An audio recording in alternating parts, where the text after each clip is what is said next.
എടാ നീ ഒന്ന് ആലോചിച്ച് നോക്ക്. ഇപ്പോഴത്തെ പിള്ളേർ ഒരു പണിക്ക് നിൽക്കുന്നില്ല. ഞാൻ ശ്രദ്ധിച്ചതാണ്. ഇവന്മാർ ഈ വെളിയിൽ നിന്നുള്ളവന്മാർ മൊത്തം ഇവിടെ വന്ന് ജോലി ചെയ്യുന്നുണ്ട്. ഇവിടെ ഒത്തിരി ജോലി ചെയ്യാൻ വയ്യ. ഇവനൊക്കെ ഒരു പ്രായം കഴിയുമ്പോൾ മറ്റേ യൂട്യൂബ്, ടിക്ടോക്ക്, ഇൻസ്റ്റഗ്രാം, ഇവനൊക്കെ വല്ല പണിക്കും വയ്ക്കൂടെ? അതൊക്കെ പോട്ടെ. ഇന്നലെ വീട്ടിലോട്ട് രാഘവേട്ടൻ വന്നിട്ടുണ്ടായിരുന്നല്ലേ? എന്നായിരുന്നു? രാവിലെ ഞാൻ മറ്റേ കൊച്ചി ടി വി കണ്ടുകൊണ്ടിരിക്കുകയായിരുന്നേ. കറണ്ട് കട്ടായി. അപ്പോൾ ഫ്യൂസ് കെട്ടിയിടാൻ വേണ്ടി ഞാൻ അങ്ങനെ രാഘവേട്ടനെ ഒന്ന് വിളിച്ചായിരുന്നു. എടാ നീ ബിടെക് എഞ്ചിനീയറിംഗ് ഒക്കെ കഴിഞ്ഞല്ലേ? ഇതൊക്കെ നിനക്ക് തന്നെ ചെയ്യാവുന്ന കാര്യങ്ങളല്ലേ ഉള്ളൂ. എടാ അത് ഞാൻ മെക്കാനിക്കൽ എഞ്ചിനീയറാണ്. ഇത് ഇലക്ട്രിക്കൽ എഞ്ചിനീയറിന്റെ പരിപാടിയല്ലേ? നമുക്ക് വലിയ ധാരണയില്ല. ഈ വിയർപ്പിന്റെ അസുഖം ഉണ്ടായിട്ടേ എനിക്ക് പിന്നെ അന്നത്തെ ദിവസം മൊത്തം ചൊറിച്ചിലായിരിക്കും. വിയർപ്പിന്റെ എടാ ഒരു 50 രൂപ എടുക്കാൻ കാണൂ. 50 രൂപ എന്തിന്? എടാ നമ്മുടെ വളവിനടുത്തുള്ള കടയില്ലയോ, ബെജിക്കട. അവിടെ 2 തമിഴ് പയ്യന്മാര് ഉഴുന്നോട ഉള്ളിയോട ബെജി.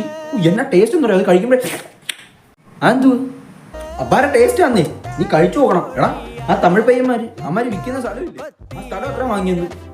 എടാ ഇവിടെ ഒരുത്തിനൊന്നും ചെയ്യല്ലാത്തോണ്ടില്ലേ വെളിയിൽ നിന്നുള്ളവന്മാർ ഇതൊക്കെ കൈകയറി തുടങ്ങി. വളരെ ദാരുണമാണ് കേരളത്തിന്റെ അവസ്ഥ. വിഷമമുണ്ട്. എടാ നിനക്ക് അവിടെ ഒരു ബീച്ച് കട ഇട്ടൂടെ? നല്ല സ്ഥലമുണ്ട്, ഇപ്പൊ സീസണുമാണ്. നല്ലോണം പോയി. എടേ ബിടെക് പഠിച്ച് എന്നോടാണ് നീ അവിടെ പോയി ബീച്ച് കട നടത്താൻ പറയുന്നത്? ഏതാ സ്റ്റാൻഡേർഡ്? ഇപ്പൊ എന്തോ ചെയ്യുന്നത് നീ? ബിടെക് കഴിഞ്ഞില്ലേ? എന്നാ പരിപാടി എന്തോ?